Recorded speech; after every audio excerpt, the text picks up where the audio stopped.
Thank you and welcome to the show this morning.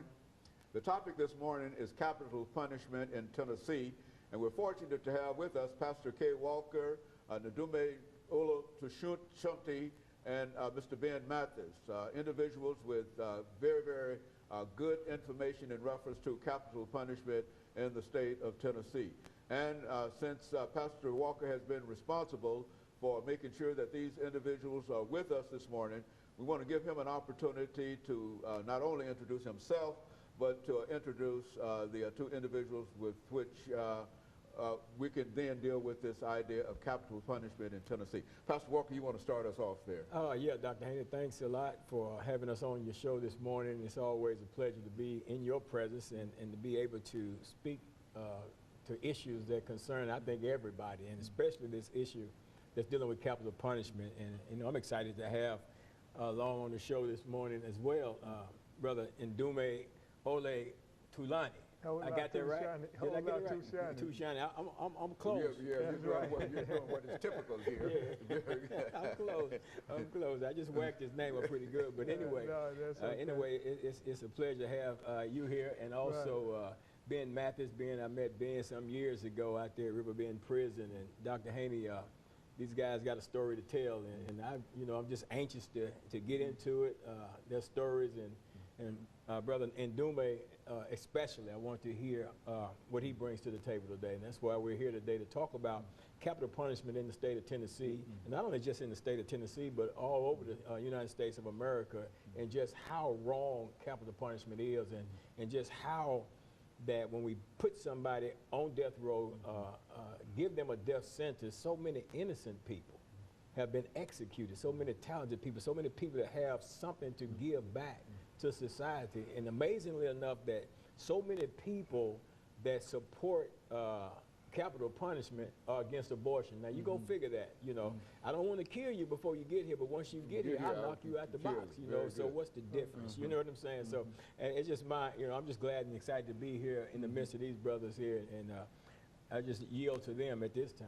Ben, let's start with you. What's your situation when we talk about capital punishment in the state of Tennessee? How did you become involved in all of this? Well, I caught a murder case from in 1987, and they didn't seek the death penalty, but they could have, because by first-degree murder carries a sentence of life and death. And the only thing about me, I was fortunate enough not to get the death penalty. I thank God for that. And but other than that, I did a life sentence. I did 22 years on the life sentence. And that wasn't too much fun, but but I thank God that I was able to carry myself through those 22 years and come out with some sense. Because a lot of people come out, they can't deal with this. But God blessed me enough when I did get out, I had enough, willpower to continue on in society. And I think it's one thing to say that you were there for 20 years, and then, but the thing about it, it was a day-by-day situation in which you did not recognize when you went in your first year that eventually you would get out. It was always the idea that you were there because you had been sentenced there, and that you would have to be there for the rest of your life. Did that have any impact upon you at all? Well, I mean, I know it did, but that's what we're searching for now. But Dr. Haney, I knew that one day if I lived, I was going to get out. Because, the life sentence, at that time, life sentence was 30 years. And you'd be eligible for parole 19 years and 6 months at that time. But now, I advise anybody to get in any kind of trouble, especially murder cases and stuff like that.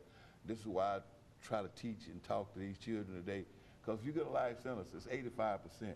If you go in at 18 years old, you're going to be 70 years old before you're eligible for parole. And that's for shooting somebody for stepping on your shoes, or anything like that. That's right. And so much of this violence in reference to this happens because of some insignificant kind of situation, and so you would advise them over the next 30 seconds, and we'll pick up with you, Mr. Tushunthe. Well, I advise them to stay away from trouble. Make good choices. You know, because if you don't make good choices, man, because this world out here is mean. And the people don't care nothing about you. When you get in trouble, they don't care. They lock you up and throw the key away. And then you got to fight the rest of your life to try to get out. And 9 out of 10 times, you're not going to get out. So you got a few good cases where people do get out, like in Dume. Okay, and It's a of course, good case. And of course, we're going to talk about his case after we come back following this first commercial break, and we'll be back with our audience following this very, very short commercial break. The show for today, we're talking to Pastor